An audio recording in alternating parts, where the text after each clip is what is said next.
佛罗里达不养闲人，那您可能是没关注对地方。比如我们今天要讲的美国佛罗里达鹰巢天坑，这个小小的池塘下方隐藏着一个长约1600米的水下洞穴。前2期视频我们已经详细介绍过它了。鹰巢洞自被人发现以来，一直是洞穴潜水爱好者们的天堂，但人多了，事故也就多了。这些事故有一些是意外，但更多的是作死造成的。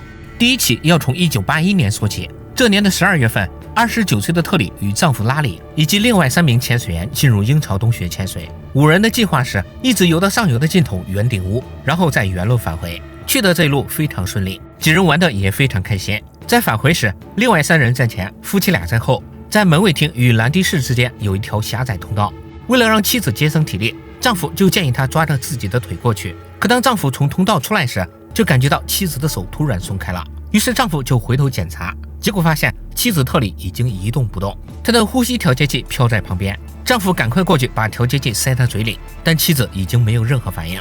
之后丈夫也顾不上减压，就浮出水面求救。正好岸边有一个人在那里拍照，他是当地一家潜水俱乐部的教练，同时也是一名救援潜水员，叫吉姆·本茨。当他听完这名丈夫的描述后，二话不说就穿上他们的装备下去救人。但是吉姆下去后再也没有出来。2个多小时后，搜救人员赶来，他们在水下76米处的兰迪室找到了吉姆，可惜的是他早已死去多时。随后他们又在门卫厅出口找到了那名妻子特里的尸体。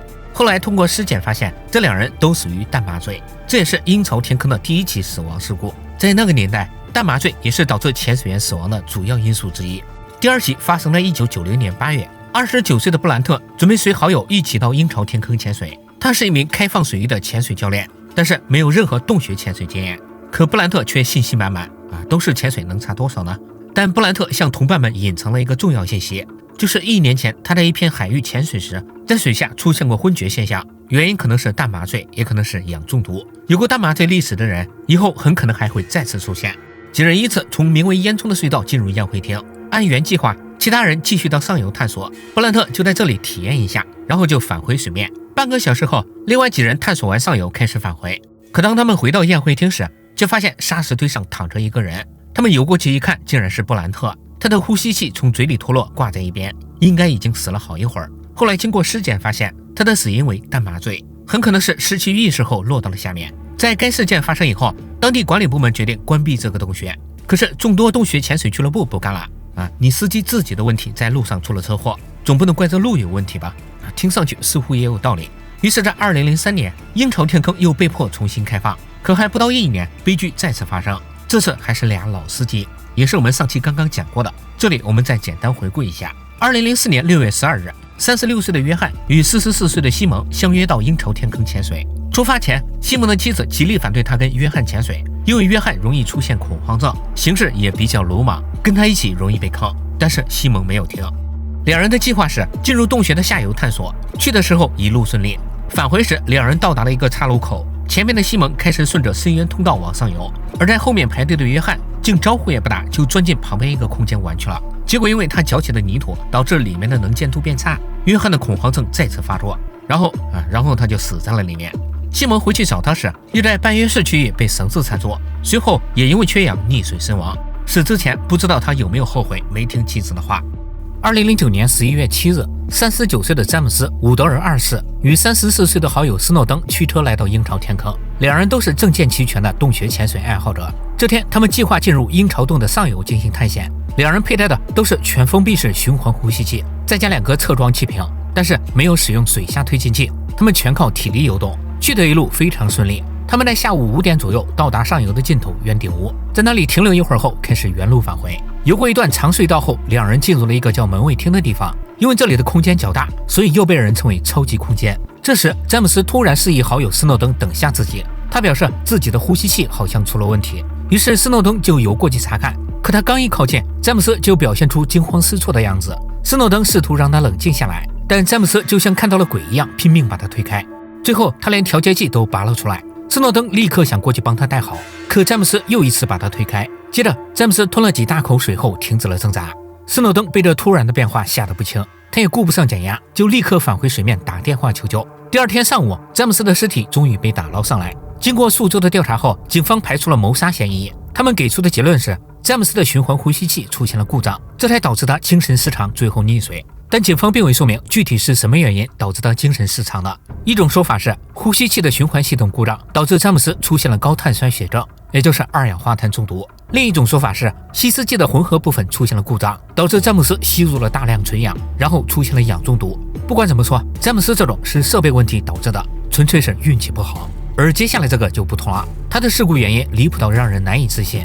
2013年12月25日，一对父子驱车来到这里，父亲叫达林，儿子叫迪龙，只有15岁。前2天，达林送了儿子一套潜水装备作为圣诞节礼物，还提议一起到鹰巢天坑试试。尽管儿子比较兴奋，但对于父亲的提议，他却是持保留态度，因为他根本没有洞穴潜水经验，更没有相应的证书。但他犹豫了一下，还是同意了。在2013年圣诞节当天，父子俩偷偷来到鹰巢天坑。上午10点半，两人正式潜入水中。他们的计划是前往下游。10多分钟后，他们来到深渊入口的一个空间，这里的深度为水下71米。因为当天水下的能见度很高，景色也很漂亮，父子俩只顾着欣赏，忘记了时间。也不知过了多久，终于有人注意到了手腕上的屏幕，他们这才发现所生的气体已经不够他们出去了。父子俩当时肯定非常恐慌，于是赶快向出口游去。但这又进一步加速了气体的消耗。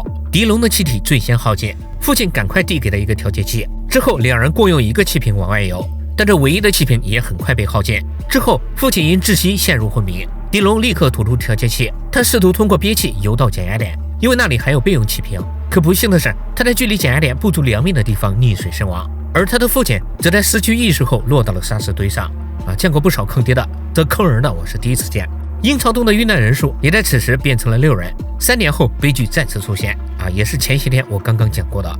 2016年10月15日下午2点，帕特里克与克里斯一对好基友也来到这里洞穴潜水。不过跟前面那对父子不同，他们俩的洞穴潜水经验都很丰富。两人顺利游到深渊入口处，这是一段长约27米的狭窄通道，只能同时让1人通过。在潜水的第48分钟，两人进行了第一次穿越尝试，可因为能见度太差没有成功，随后两人就退了出来。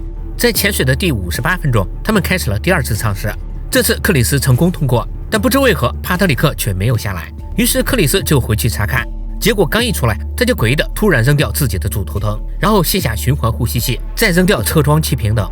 帕特里克看见后，赶快递给他一个调节器，但几分钟后，两人相继死去，死因为溺水，尸体就飘在那个空间的顶部。警方根据潜水电脑数据还原了整个过程，但他们想不明白克里斯为什么要脱掉装备，因为经过检测发现，他的所有装备都是完好的，甚至气体还有很多，只有帕特里克身上的吸湿剂空了。这场事故的原因最后也被定性为未知。想了解详情的朋友可以找上期看一下。在这件事发生以后，野生动物管理区加强了对鹰巢天坑的管理，他们设置了大量的警示牌，对潜水相关的认证要求也进一步提高，但这依然没挡住作死者们的脚步。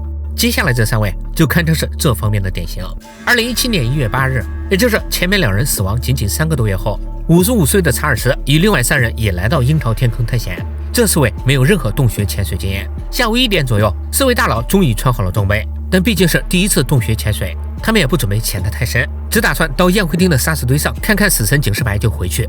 入水前，有1人因为装备故障决定不下去了，于是最后只有3人跳了下去。他们顺着烟囱通道成功进入宴会厅。可当来到水下33米时，55岁的查尔斯突然陷入了昏迷，他的位置刚好能看见死神警示牌。同伴发现后立刻将他拖出水面。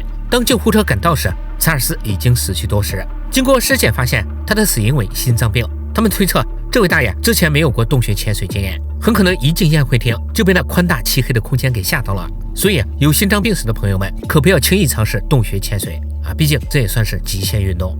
但有些人却偏不信。2018年1月20日，也就是那位大爷去世的1年后，53岁的戴文又一位大爷，他跟好友格雷格慕名来到鹰巢天坑。戴文有洞潜经验，但也不多，他之前最深的也只到过水下20米。戴文吸取了前面那位大爷的教训，他不准备去看死神警示牌，而是只在21米处的洞口逛逛。虽然只是蹭，但怎么说也是进去了。可谁知道进入宴会厅后，戴文也被这里的空旷与黑暗吓到了，然后他也过去了，死因也是心脏病。如果说这2位大爷的死还有意外成分，那接下来这位就是纯纯的作死了。2018年7月18日晚上，20岁的赛义德与几名好友来到鹰巢天坑。这几人都被称为自由潜水者，也就是只依靠憋气潜水。他们没有任何洞穴潜水经验，甚至连开放水域的经验都很少。但年轻人胆子大，他们不仅选择来鹰巢天坑，还特意挑选了晚上。之所以这样，我估计是为了躲开管理人员。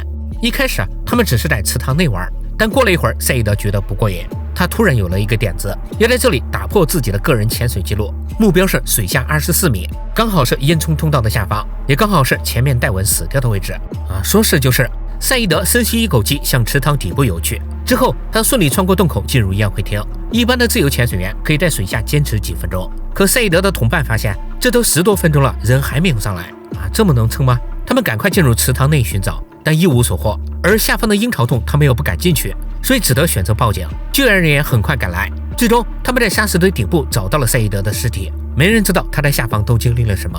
警方推测，因为赛义德没有头灯，当时又是晚上，里面一片漆黑，所以当他准备出来时，突然就找不到出口在哪了。溺水后他就落到了沙石堆上，位置正好在死神警示牌的旁边，牌子上还写着为了防止你的死亡，不要再往前了可赛义德也没有往前了，所以管理方觉得这警示牌的位置不对，于是他们在池塘底部又立了一块同样的牌子。您别说，还真有用，因为从这时一直到今天，鹰巢洞内就再也没有出现过死亡事故了。这里的总遇难人数也定格在了13人上期视频结尾我说错了不是12人，是13人，刚好凑成数字13，也是挺诡异的。